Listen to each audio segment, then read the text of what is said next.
એનો સંદેશો આપવા માટે સૌપ્રથમ સાદી અને સરળ ભાષામાં આદિવાસી કોણ છે હું સમજાવું તમને। આદિવાસી એટલે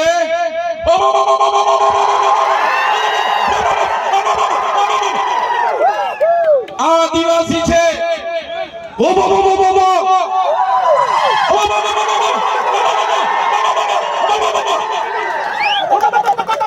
અમારો આદિવાસી છે।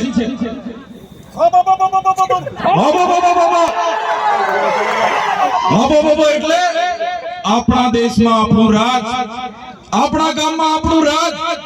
આ ઉભો આદિવાસી સિવાય કોઈની તાકાત નથી કે ઉભો કરી શકે। આદિવાસી જ કરી શકે, આદિવાસી જ કરી શકે। ગમે એવો ખમીર મંતી હોય, ગમે એવો અબજોપતિ હોય કે કરોડોપતિ હોય, ગમે તેવો હોય, કોઈના બાપની તાકાત નથી કે ઉભો અહીંયા કરી શકે। આ વિસ્તારમાં જો કોઈ ઉભો કરી શકે તો અમારો આદિવાસી કરી શકે છે, એનો પાવર છે।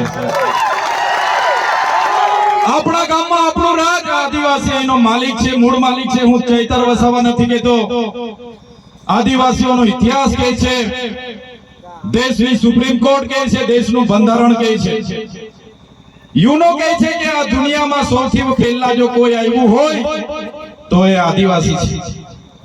મૂળ માલિક આ દેશનો આદિવાસી છે, સુપ્રીમ કોર્ટ કહે છે। ત્યારે આજે આદિવાસીઓને આ સરકારોએ મજદૂર બનાવી દીધા છે।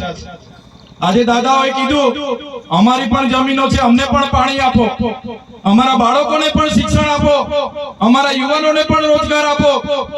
પણ આ સરકારો જાણી જોઈને આદિવાસીઓને ભણાવવા નથી માંગતી। અહીંથી પાણી લઈ જાય છે પણ પાણી આપવા નથી માંગતી। આદિવાસીઓને ભેગા થવા નથી દેવા માંગતી। આગળ પાનવડમાં કાર્યક્રમ હતો અને પરવાનગી નહીં આપવામાં આવી। આદિવાસી 5મી અનુસૂચિ વિસ્તારમાં રહી છે। આદિવાસીઓનું સ્વશાસન એમાં લખેલું છે। બંધારણની આર્ટિકલ 241 ક તમે વાંચી લેજો। આદિવાસી વિસ્તારમાં જનજાગૃતિના કાર્યક્રમ માટે કોઈ મામલતદાર, ટીડીઓ, પ્રાંત કે પોલીસની પરવાનગીની અમને જરૂર નથી ભાઈ। અમે આદિવાસી અને જે લોકો આરએસએસ ની વિચારધારા વાળા કેટલાક લોકોને હાથા બનાવીને અમારા કાર્યક્રમ નહીં થાય, ચૈતર વસાવા અહીંયા નહીં આવે, એના માટેના કાર્યક્રમો પોલીસ પર દબાણ કરાવીને રદ કર્યા હોય તો એના 2-3 લોકો અહીંયા પણ આવીને વિડિયો બનાવતા હોય તો બનાવી લેજો।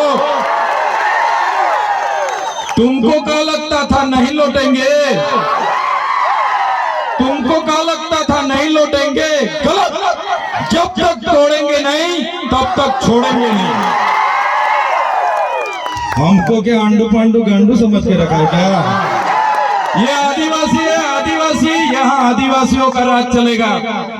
हमें कोईना पर अधिकारों की भीख नहीं मांगता। संविधान में हमारा बाबा साहेब ने जयपाल सिंह मुंडाए आदिवासीओने अधिकारो आप्या छे।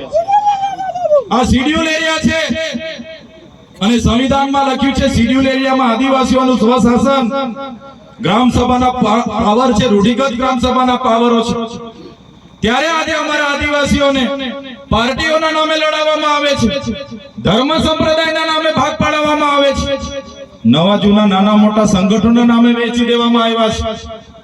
ત્યારે મારા યુવાનોને જાગૃત કરવા માટે અમે આવ્યા છે। આજે તમે જોઈ લો આદિવાસી એટલે કોણ?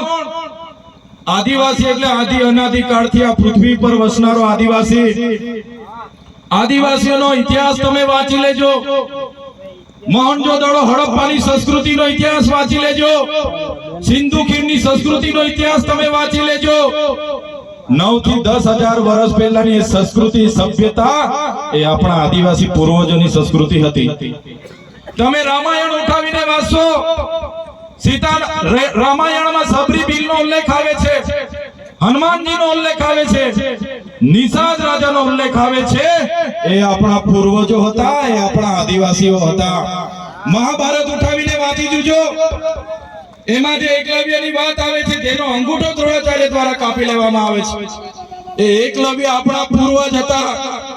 તમે મહારાણા પ્રતાપનો ઇતિહાસ વાંચો, જ્યારે અકબરે મહારાણા પ્રતાપના ચિત્તોડગઢ પર કિલ્લાનો ઘેરાવો કરીને બેઠા હતા, ખુદ મહારાણા પ્રતાપના પોતાના ભાઈ એમની સાથે નહોતા, ત્યારે પૂંજા બિલ જે સેના લઈને એમની સાથે ઊભા હતા એ આપણા આદિવાસી હતા ને આપણા બધાના પૂર્વજો હતા. તમે શિવાજી મહારાજનો ઇતિહાસ વાંચી લેજો.